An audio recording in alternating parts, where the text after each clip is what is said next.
Assalamualaikum warahmatullahi wabarakatuh. Al-Fatihah. A'udzu billahi minasy syaithanir rajim. Bismillahirrahmanirrahim. Alhamdulillah. Ar-Rahmanir-Rahim. Iyyaka na'budu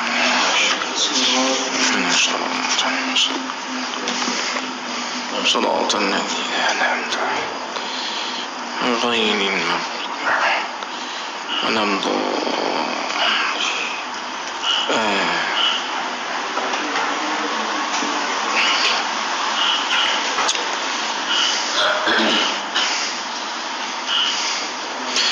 إلى حضرة النبي مصطفى رسول الله صلى الله عليه وسلم إلى أولياء الله والعلماء العاملين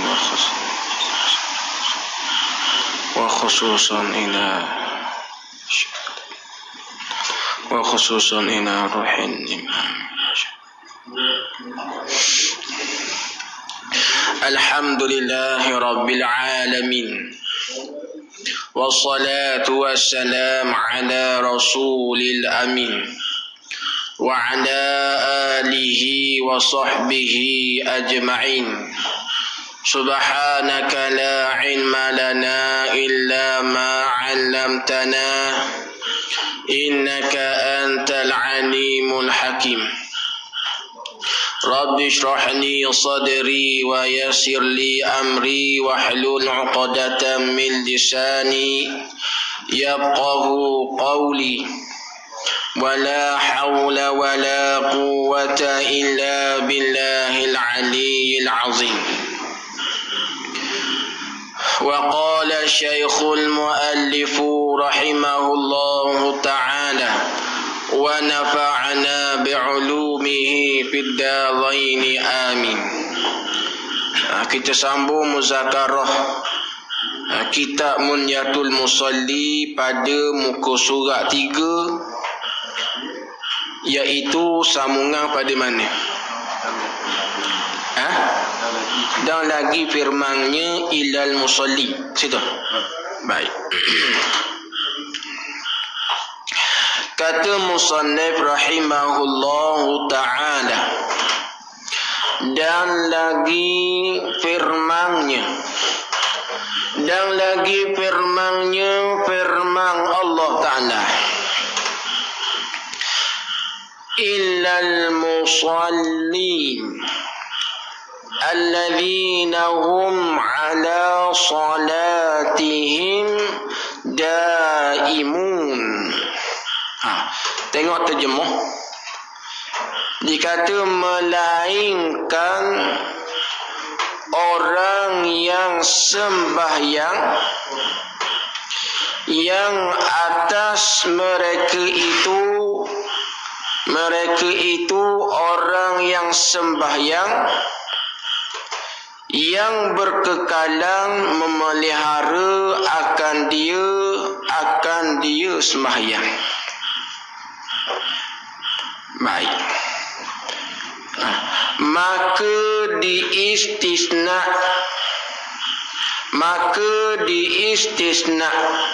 gapo diistisna, iaitu musannif Syekh Daud nak hurai makna istisna, yakni maksud diistisna itu ialah dikeluarkan mereka itu orang yang sembahyang, dikeluarkan daripada bagai manusia. Baca bagai itu bukan bagi. Dikeluarkan daripada bagai manusia yang dijadikan perangai mereka itu manusia terkejut. Gapo terkejut? Yakni duka cita dan susah hati. Dan juga keluh kesah Gapo keluh kesah, yakni serabut darusing. Bila tak kala mengena mereka itu manusia akan kejahatan. Gapo kejahatan? Yakni musibah dan balik. Nanti itu ayat urang tu. Atau mana kejahatan? Gapo kejahatan? Yakni musibah dan balik. Dan apabila mengena, gapo mengena? Yakni mendapat. Dan apabila mengena, yakni mendapat, mereka itu manusia akan kebajikan, ditegahkan kebajikannya mereka daripada mengerjakan kebaikan. Baik, apa nak ayat? Tulis tepi panjang. Tulis tepi tu. Tulis. Di dalam ayat ini. Di dalam ayat ini Allah hendak menceritakan berkenaan. Di dalam ayat ini Allah nak menceritakan berkenaan manusia itu asalnya dijadikan dalam keadaan keluh kesah.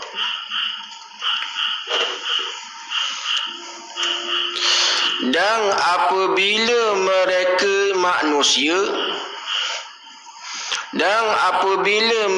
manusia ditimpakan bala dan musibah. Dan apabila mereka manusia ditimpakan bala dan musibah dan juga kesusahan, maka mereka itu manusia akan berasa duka cita, sedih hati dan juga serabut. Dan apabila mereka manusia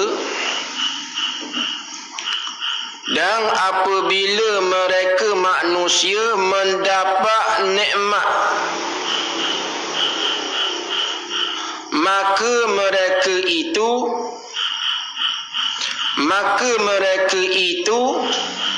menegah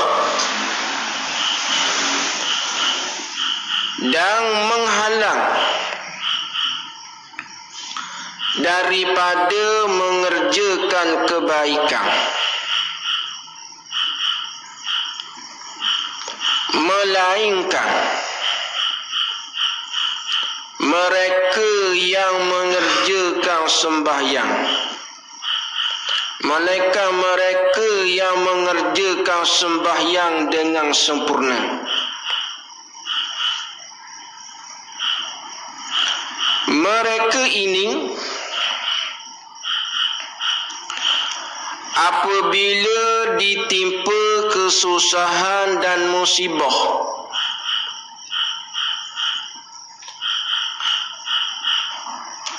mereka ini apabila ditimpa kesusahan dan musibah,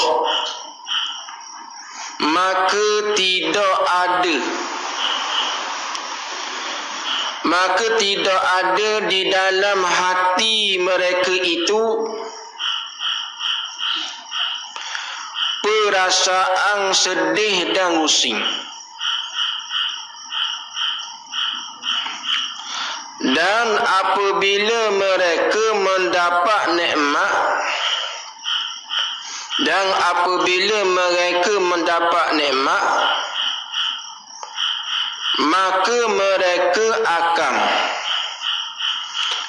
maka mereka akan membelanjakan mereka akan membelanjakan dan menginfakkan pada jalan Allah. Ini itu maksud dia. Dalam ayat ni Allah Ta'ala nak ceritakan asal usul manusia ni. Allah Ta'ala jadi dalam keadaan keluh kesah. Innal insana khuliqa halu'a. Tuhan cerita bahawa manusia tu dijadikan, diciptakan dalam keadaan keluh kesah. Tu asal sifat manusia. Dalam keadaan keluh kesah, hati berasa serabu, berasa rusing. Ini asal sifat manusia. Wa idza massahu syarru jazua. Dan apabila mereka manusia ni ditimpa akan kesusahan, bala musibah daripada Allah, mereka ini akan berasa sedih. Mereka ini akan berasa serabu.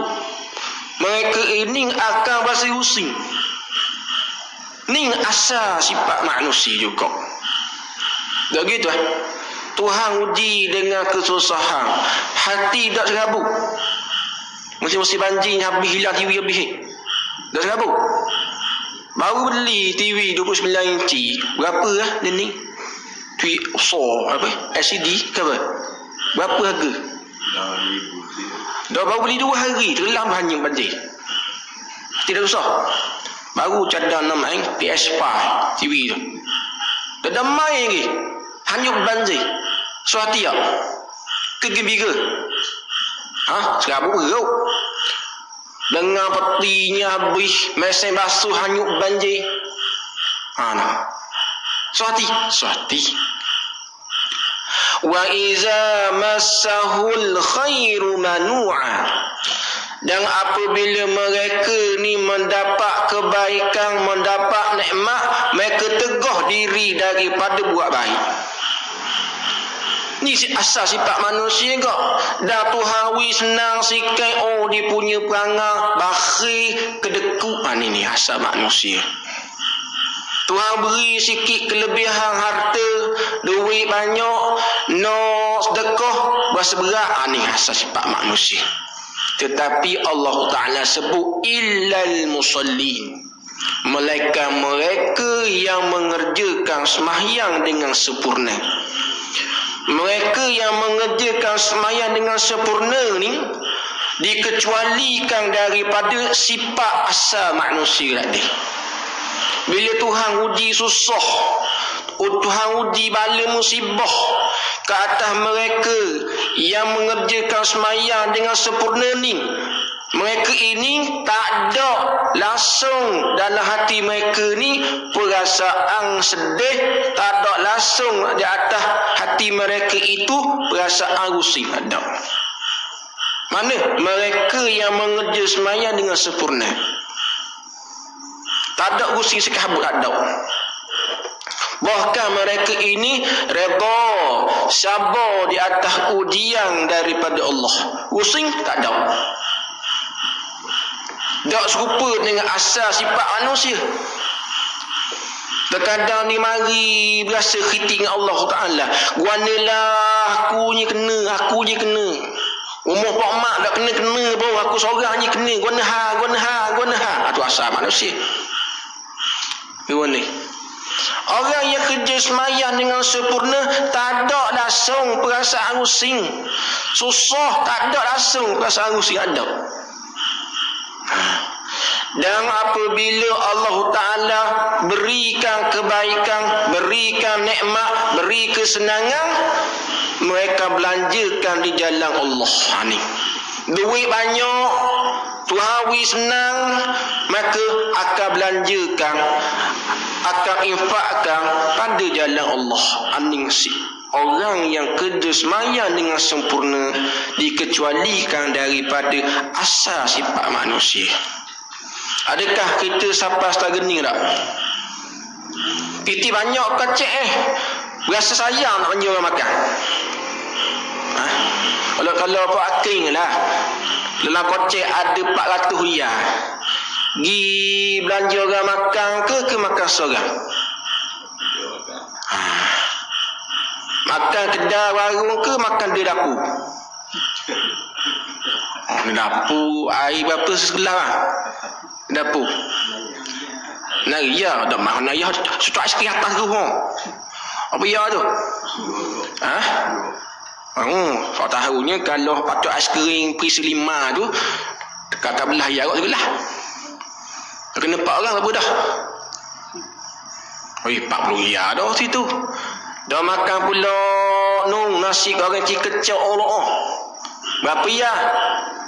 Dah je makan? Cikecok. Kat di dapur. Dah tinggi? Iya. Dah kenal? Allah kau dengar saya ingat gini. Kenal lah? Dah tinggi lah. Nasi goreng cikecok berapa sepinggang? Kakak 16 riyal sepinggang. Dapat orang berapa? Lepas tu nak tem bayar tu seberat tak sih?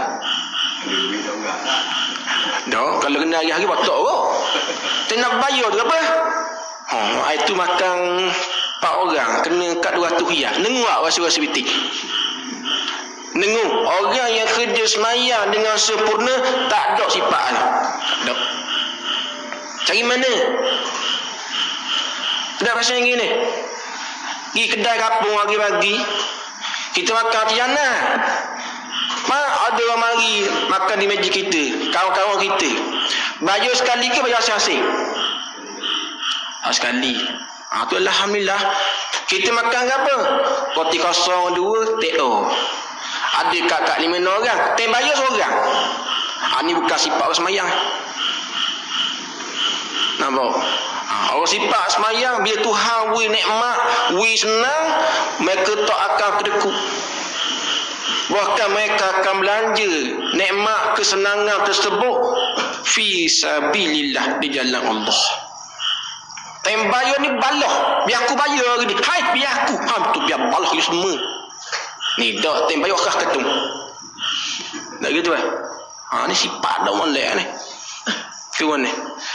Katanya tutup guru, kalau guru yang mengajar itu jenis sifat perangai beraluh, tak berkat ilmu. Dan anak murid jangan ambil kesempatan terhadap orang panggil kemurahan tu guru. Temu ustaz duk lalu kedah. Tak apa ustaz bayar. Jangan sifat gitu. Memanglah ustaz gini belanja, tapi sebagai anak murid jangan ada sifat ustaz duk kedah singgah lalu. Apa ustaz bayar lagi? Jangan sifat tu. Ke ada orang gitu Ustaz. Singgah. Mana? Di walik ngajo. Dah? Ada. Air gitu begini makan. Tem bayar wakah ketung. Ustaz bayar, memang ustaz nak bayar. Jangan ada sifat gitu. Kita sebagai anak murid kalau boleh kot, biar ada perasaan temu tu guru ni bukan dia nak sangat orang belanja. Tak ada niat gitu. Tapi ada murid lagu tu. Nampak? Jangan pula kita sebagai guru ni mentang-mentang anak murid ke kedah, kerek pergi makan situ. Kalau pula free, jangan.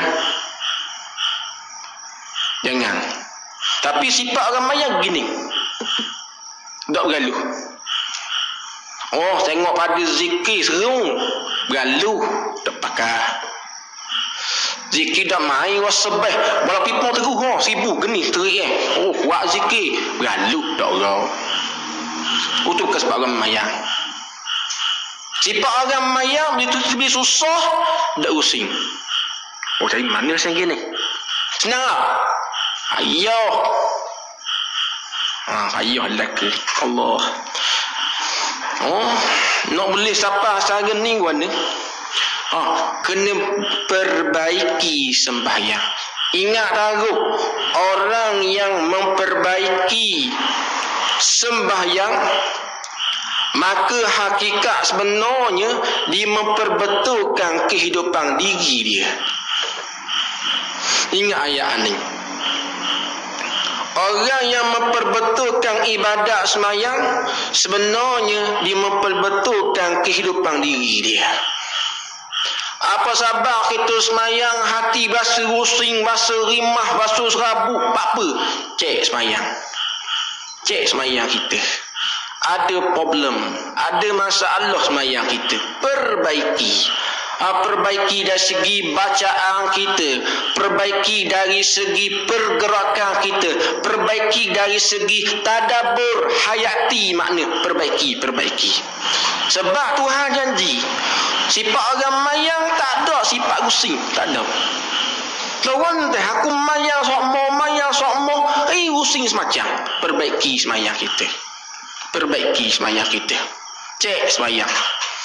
Siapa pekak agak Tuhan uji susah, mak redha boleh semata. Tu sifat benar orang mayang. Tu sifat benar orang mayang. Habis itu tu, atu je nak royak.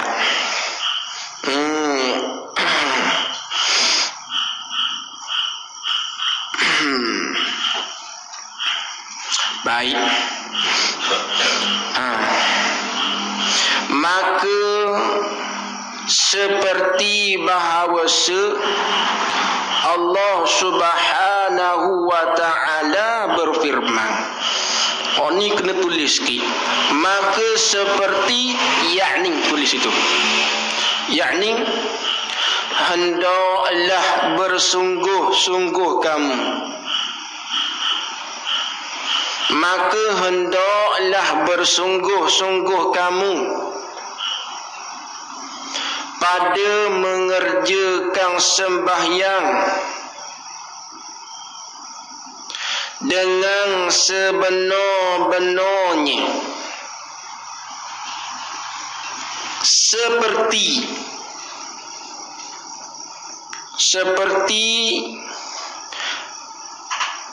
bahawasa Allah Ta'ala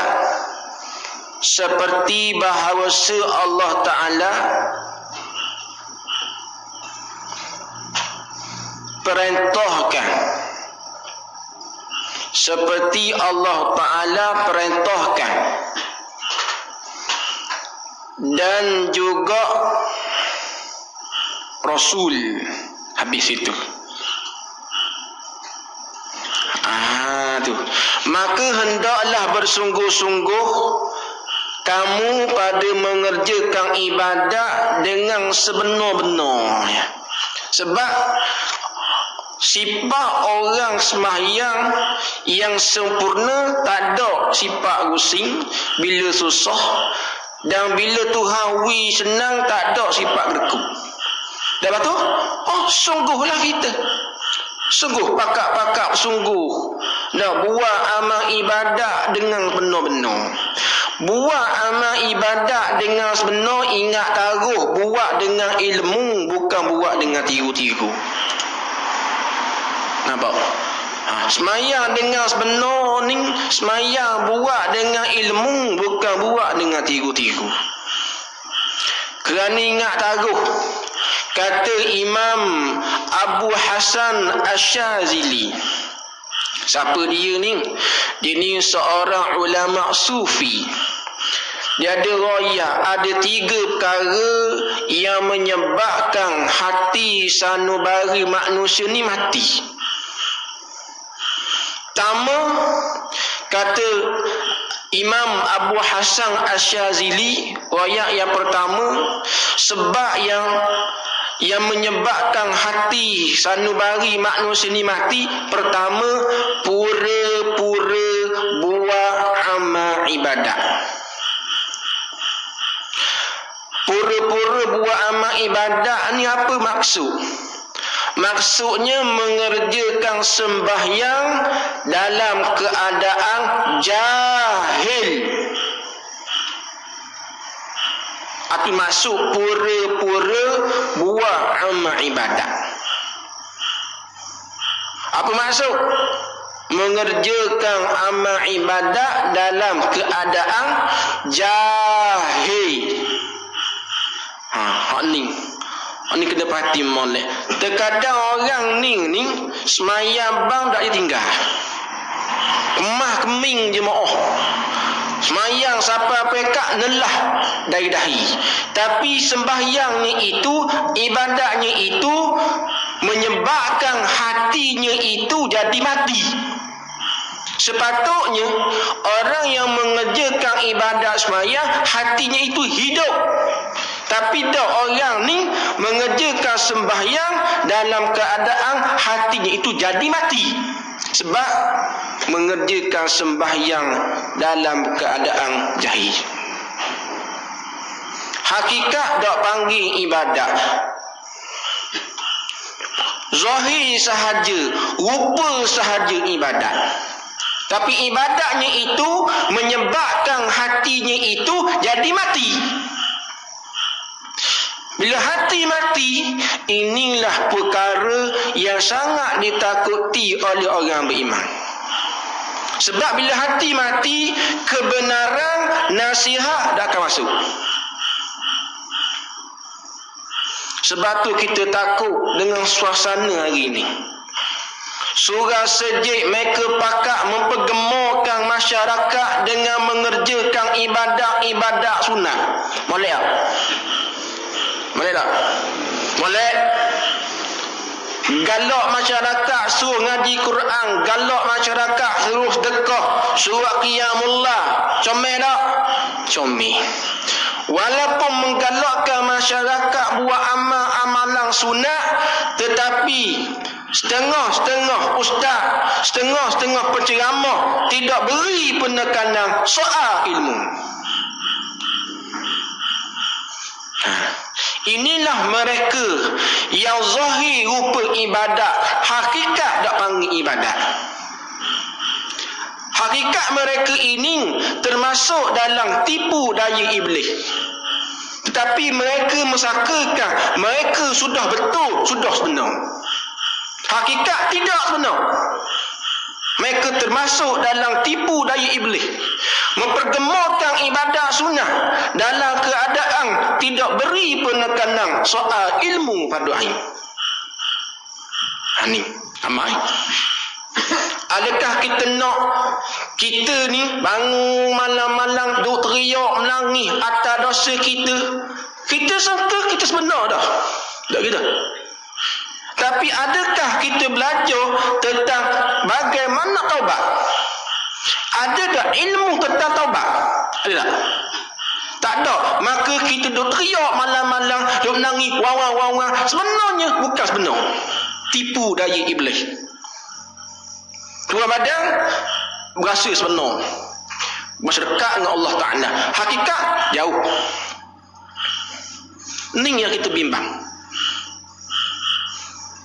Sepatutnya bila usia kita pecing ni, ada tersemak dalam otak kita ni nak belajar ilmu fardu ain. Sepatutnya. Tapi malangnya tak ada. Apa yang ada? Pas pecing nak surah. Bagus tak? Bagus. Nak jemaah. Bagus tak? Bagus. Lepas tu nak buat apa lagi? Nak buat ibadat banyak. Tak gitu lah. Bagus tak? Bagus. Tapi mana penekanan soal belajar? Mana? Terutama ilmu fardu ain. Ini kewajipan atas tiap-tiap manusia yang berakal, lagi pula balik. Nabi sebutkan al-ilmu imamu amal. Ilmu ni ketua bagi amal. Wal amalu tabi'u. Amalan itu makmum bagi ilmu. Apa jua amalan yang kita buat depan kali ilmu, bukan amalan duk depan ilmu belakang. Ini jaga molek. Jangan tipu daya dengan memperbanyak amalan sunat. Tapi dalam masa yang sama tidak beri penekanan soal belajar. Jaga molek. Nampak? Tu sepatut kita tersemaklah otak kita ni. Bila kita pecing nak pakat belajar ilmu fardu ain. Di samping belajar ilmu fardu ain, di samping buat banyak amal ibadat sunat, baru comel. Ni dah bila orang ngajar ilmu pada aing, dia awak kelia kat unggung. Tak gitu. Sedangkan tak ada tepat dah. Ya rahmat tak ada dah. Malaikat tepat, ya malaikat naungi saya. Dalam hadisnya sebut malaikat naungi saya tanda redha, tanda suka di atas perbuatan orang yang mengaji belajar. Kemudian selama mana duduk dalam tempat majlis zikir, majlis ilmu, malaikat akan pohon keampunan kepada Allah. Hidupan di laut, di atas darat, di udara, pohon keampunan bagi mereka yang belajar. Tiba-tiba akak punggung bawa lari. Tidakkah terasa rahmat dalam tempat yang malaikat tuntut keampunan untuk kita? Rahmat dah. Tiba-tiba diakak punggung bawa lari. Maka siapakah yang diakak punggung dalam tempat yang rahmat? Siapa? Jawab. Ya. Siapa dia hok lagi dalam tempat hok rahmat? Siapa dia? Setan. Setan tu lagi. Kenapa? Setan. Dia buat apa? Duk luar syakak nyembang setan tu. Setan yang rasa panah dalam tempat rahmat yang malaikat naungi saya. Setan mana? Tak kenapa? Sepatut rasa syukur, rasa gembira kerana tempat ini malaikat naungi saya. Dan di hadapan pula mengajar kepada kita cara ibadat yang sebenar. Cukup banyak. Tapi tak. Orang ngajar fiqh membawa hari. Ceramah depan kali. Ini tipu daya. Jaga molek. Bukan marah suruh zikir. Bukan marah suruh baca Quran. Marah tak mengaji. Apa guna buat amal kebajikan banyak, post Facebook, buat program batuan banjir. Bagus tak? Bagus. Tapi dalam masa yang sama sibuk dengan amalan-amalan kebajikan tetapi tinggal belajar. Maka hakikatnya tipu daya. Jangan main-main. Meneninglah yang kita kena ambil berat. Kerana orang yang sifat sembahyang yang sebenar-benar tak ada sifat rusing bila susah, bila senang tak ada sifat gedekut. Maka lagu mana? Kena sungguh. Kena sungguh pakai usaha biar buat amal ibadat tu, semayang tu buat sungguh-sungguh benar-benar. Tak dapat tidak dengan belajar. Dengan belajar. Seperti mana yang Allah Ta'ala suruh, yang Nabi suruh, kita buat seperti mana yang Allah Ta'ala kehendak, yang Nabi kehendak. Tak dapat kena belajar. Bagaimana cara-cara nak dapat sembahyang yang sah lagi pula sempurna. Kena belajar molek. Aturan-aturan ni bermula daripada syarat sah sembahyang tu yang 9 perkara, we faham molek sesekala. Tu kena dengan dimolek. Sebab apa? Takut tipu daya. Atau tukang ngajar pun ada juga tipu daya dia. Nabi sebut dalam hadis dalam kitab Bidayatul Hidayah. Kau ingatlah hadis ni.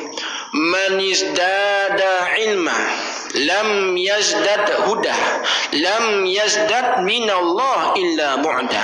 Hadisnya dengar tak? Dalam kitab Bidayatul Hidayah ada situ. Barang siapa yang bertambah ilmu tetapi tak bertambah amal, ini atas tukang ngajar, maka hakikatnya orang ni tidak bertambah daripada Allah melainkan jauh.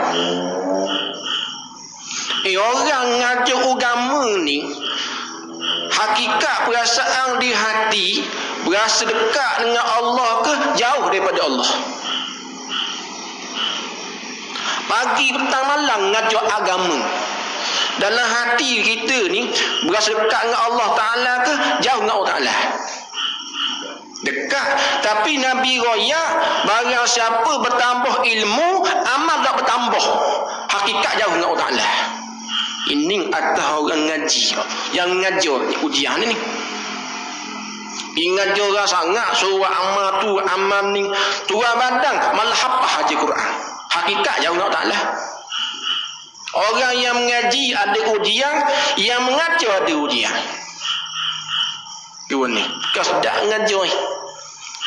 Sebab tu panggil tanggung jawab. Apa tanggung? Tanggung bebanang amanah akhirat kita jawab. Tu tanggung jawab. Kalau amanah kita malah tanggung, jangan terima mula lagi dah. Ilmu Tuhan beri ni amanah. Tak dapat, tidak kena tanggung. Bila kita tanggung amanah ilmu, akhirat kita jawab. Tu tanggung jawab. Siapa yang beri amanah ilmu? Orang yang berilmu, yang dipanggil ustaz, guru maulana. Ni bawa tanggung amanah ilmu. Esok-esok dia akan jawab. Tu tanggung jawab. Sebab tu orang abah tanggung jawab, esok-esok dia akhirat susah. Tu kena ingat malik. Habis itu.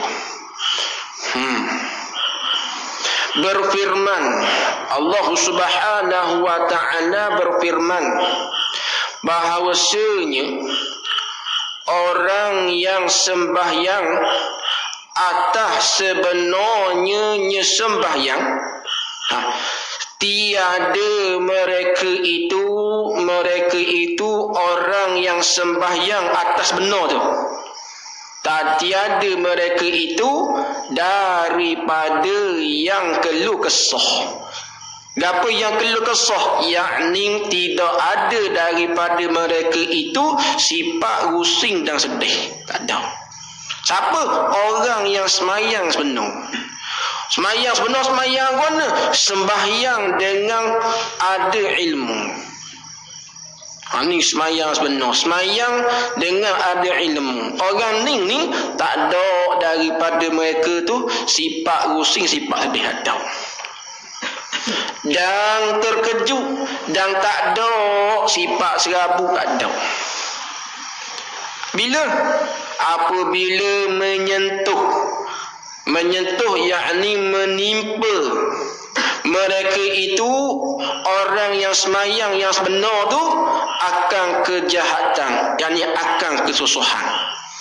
Orang yang semayang sebenar tak ada sifat sedih, tak ada sifat serabut, tak ada sifat rusing. Bila? Apabila mereka ditimpa dengan kesusahan dan musibah. Tak ada sifat tu. Orang yang semayang yang sebenar, tak ada sifat sedih, tak ada sifat serabut, tak ada sifat rusing. Bila?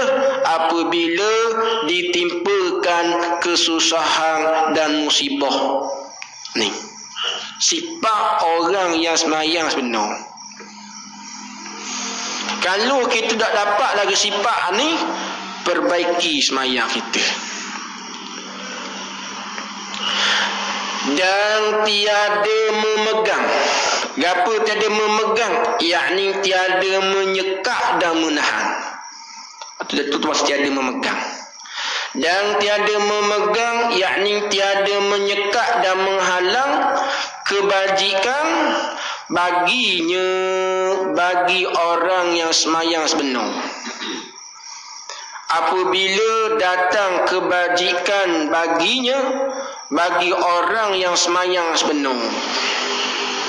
Tetapi ia orang yang semayang sebenar tu menafkahkan, membelanjakan atas keredaan Allah Subhanahu wa taala. Dan juga sifat orang semayang sebenar, apabila Tuhan beri nikmat, Tuhan beri senang, mereka tak akan sekak, mereka tak akan menghalang, dan mereka tak ada sifat bakhil, sifat lekuk ada. Bahkan mereka ni akan membelanjakan nikmat kesenangan tersebut untuk jalan Allah. Ni payah ni. Nak cari mana segi pesen gini? Piti banyak tapi tak ke agama Allah. Payah tu. Lepas fikir bodoh kau, aku kerja lelah di korang. Balu tak? Ikut akal tak balu. Agama semakin banyak memberi, semakin banyak mendapat. Kalau kiki bodoh, dapat kot mana habis 4,000 orang saja. Beli dia apa? Beli ke apa? Ha? Agama ada semakin banyak memberi, semakin banyak mendapat. Dia dapat ke apa? 4,000 habis orang. Orang tu, orang ni. Beli ke apa itu? Agama aja boleh pahala. Hening yang orang tak nampak ni. Pahala ni apa? Gaji akhirat. Orang mukmin tak ada pandang pitih. Dipandang nu akhirat esok-esok. Gaji akhirat ada ke dak untuk esok-esok. Duit ada di ni hanya sekadar wasilah, hanya sekadar perantaraan sebagai anak tangga untuk hidup sementara di dunia. Yang di nak atas dunia ni nak kutip sebanyak mungkin gaji akhirat, nak alik akhirat esok-esok. Sebab apa? Akhirat tempat tinggal yang sebenar, tempat tinggal yang abadi bagi orang beriman. Bukan dunia. Dunia tempat persinggahan. Yang mana singgah dunia ni sekadar persinggahan, cari bekal, nak balik akhirat. Orang yang mata hati dia jelek, mereka akan nampak dunia ni hanya tempat persinggahan, bukan tempat kekal. Tu orang yang mata hati jelek. Mata hati yang buta, mereka akan merasakan dunia ni tempat tinggal yang kekal dan abadi. Ini mata hati yang buta. Kita orang mukmin nak bagi nampak dunia ni tempat tinggal sementara. Sementara kita nak balik ke kampung asal kita di akhirat. Maka atas dunia ni apa perkara yang perlu kita kena cari? Iaitu tanam sebanyak mungkin benih-benih amalan. Tapi nak tanam benih amalan syarat ada ilmu. Maka esok-esok kita pakat kutip buah-buah amalan di akhirat esok-esok. Ibaratnya dunia ni Tuhan wi kebun sorang-sorang. Kemudian kebun tu pula kita nak tanam pokok apa? Tanam pokok durian, pokok dokong. Itu ibarat amalan kita. Sedekah ibarat tanah dokong masalah. Buat amal banyak ibarat tanah pokok banyak. Lepas tu orang yang tanam pokok nak apa? Hasil nak buah. Masalahnya kita tanam pokok amalan, buah ke tak esok di akhirat. Tu dah tahu. Nak tahu senang je. Kalau buah amal dengan ilmu, ibarat kita tanam pokok serta kita baca. Pak tersirang, buah. Kalau tanam pokok, dok baca, dok sirang, buah. Tu ibarat. Wa amal banyak, tapi tak ada sirang dengan ilmu, buah. Dok ni orang yang sangka amalan banyak di akhirat kosong ni. Takut orang lain buah lelaki tak buah. Sebab apa? Sebab tanah aja dok sirang. Dah bila sirang nanti hujan. Hujan tahu kali. Ni dua ni. Orang lain baca, dan orang lain sirang, buang, benda tak patut. Tak sangat. Itu amalan. Amalan buat baca dengan ilmu baru jadi. Barulah tu hasil buah akhirat. Kalau buat amal semata-mata, tak ada sirang dengan ilmu, jawab tak buah. Tidak buah, sesuatu di akhirat, menyesal dah sudah. Mikir molek. Habis itu.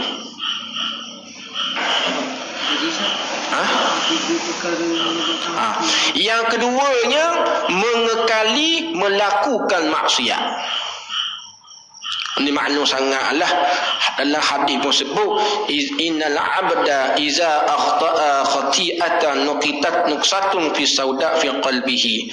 Bahawasanya hamba apabila melakukan kesalahan dosa, maka Allah Taala akan titikkan satu titik hitam hati.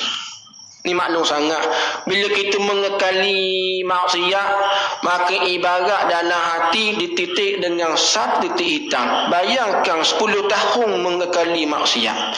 Ada tak lagi ruang di hati yang kosong untuk dimasukkan nasihat dan kebenaran? Ada tak? Tak ada. Tu kakek yang panggil. Kerok panggil kat tak? Oh kerok macam gini. Apa pula?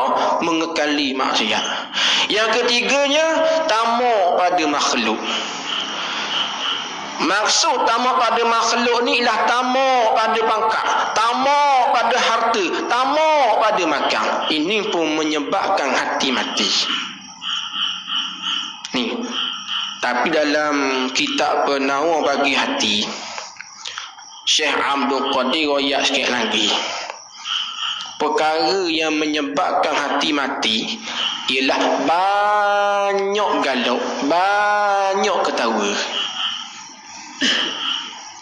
Kalau suka kok kah lah, pabrai mata-mata, banyak ketawa pun menyebabkan hati mati dan menyebabkan hilang kehebatan diri dan menyebabkan hilang hormat orang kepada dia. Adapun orang yang tukang mengajar, yang buat seloroh, yang buat lawak, jadi hukum dia. Bukan semata-mata buat lawak tak boleh. Kena bahas, kena cakap dengan ilmu. Apa hukum melawak seloroh? Asal hukum melawak ni berlaku khilaf di kalangan ulama berkenaan dengan asal hukum melawak. Asal hukum melawak ni kata setengah ulama ditegah dan dilarang. Melainkan kadar yang sedikit. Setengah pandangan mengatakan asal hukum melawak ni harus, terkadangnya sunat. Maka keadaan bilakah yang disunatkan kita buat lawak, buat seloroh? Jawabnya dalam tempat-tempat pengajian, maka kita disunatkan buat sedikit seloroh lawak dengan niat untuk tarik minat orang belajar. Tapi kadar sedikit. Kalau buat lawak berlebih-lebihan, maka dilarang. Dilarang ni paling kurang larangan makruh, terkadang larangan tu haram. Bila larangan itu makruh? Apabila buat lawak berlebih-lebihan, tetapi buat lawak tak ada berkait dengan keaiban orang, tak ada berkait dengan maruah orang, tak ada buat lawak bongsu rucah, tak ada menjadikan seorang ni sebagai bahan lawak. Kalau setara tu buat lawak berlebihan, setara tu makruh. Kalau buat lawak berlebihan sampai pekat menjadikan orang panggil konten lucah sebagai bahan lawak, konten aib orang sebagai bahan lawak, maka lawak ini haram. Maka orang yang terdengar atau mendengar orang yang buat lawak kena jaga adab dan kelakuan. Jangan duk suka kah. Itu sifat yang paling keji dan adab yang paling keji. Kalau orang yang banyak ketawa, hati mati. Orang yang banyak ketawa, hilang kehebatan diri. Jadi di sini agama tidak melarang buat lawak, tapi ada sakatan dia, jangan berlebihan. Kalau mengajar seria sokmo, tak dak agak perima aku. Tak dak agak.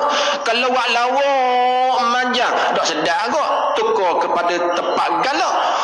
Maka agama membenarkan sedikit seloroh, sedikit lawak untuk menarik minat orang belajar. Tu je sikit, jangan banyak. Ni setengah jam je kaku.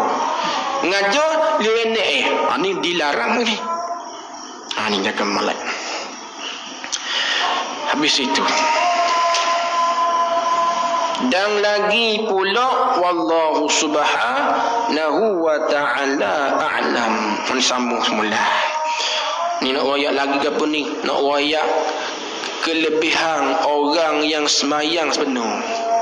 Bukan setakat sifat orang semayang sepenuh, bukan setakat tak ada perasaan rusing sedih bila susah, bukan setakat tu je. Ada lagi hak lain. Tu akan datang, kita akan bicara. Dan kelebihan orang semayang sebenar ni ada lagi hak besar kali. Itu akan datang. Bismillahirrahmanirrahim. Allahumma fa'bi ma 'allamtana wa 'allimna bima yanfa'una. Rabbana zidna 'ilman nafi'a. Wa sallallahu ala sayyidina Muhammad wa ala alihi wa sahbihi wa sallam. Walhamdulillahi rabbil alamin.